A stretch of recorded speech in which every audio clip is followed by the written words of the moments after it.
சாதி ஒழிப்பு திமுக கொள்கை ஒழிச்சிட்டிங்களா? எவ்வளோ பேர் இருப்பாங்க மாவட்ட செயலாளர்கள் தலித்து? கேட்பேன். 50% திமுக மாவட்ட செயலாளர்களில் வந்து தலித்துகளுக்கு ஒதுக்கீடு நீங்கள் சொல்லுங்கள். உண்மையான சாதி ஒழிப்பு கட்சி திமுகன்னு நான் பேசுகிறேன். உங்களால் என்றைக்குமே செய்ய முடியாது தானே. சாதி பார்க்காமையா கேண்டிடேட் போடுறீங்க? அப்போ உங்களுக்கு என்னடா கொள்கை இருக்குது? கொள்கை சுயமரியாதைலாம் பேசிட்டு ஒரு குடும்பத்துக்கு கொத்தருமையாக இருக்கிறது தானே திமுக காரனோட கொள்கை. வேறு ஏதாவது கொள்கை இருக்கா? இன்பநிதி வந்தால் நான் ஏற்றுக்க மாட்டேன்னு ஒருத்தன் பேசுகிறானா திமுகவில்? பேசி அவன் கட்சியில் இருந்துருவான்.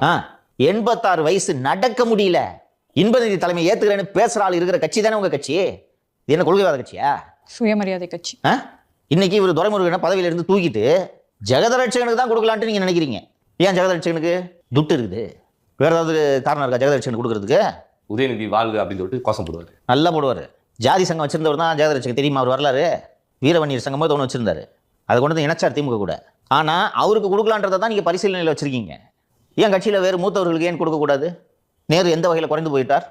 அவர் பேரெல்லாம் பரிசீலனையே வரமாட்டேங்குது உங்களுக்கு. ஐபிஏ சொல்லுவீங்க, வயது முதிர்ந்துருச்சு, நானும் ஒத்துக்கிறேன். ஏன் திமுகவில் இந்த இளைஞரணி செயலாளர் என்ற பதவியை வகிப்பதற்கு ஒரு இளைஞன் இல்லையா உங்கள் மாவனை விட்டா?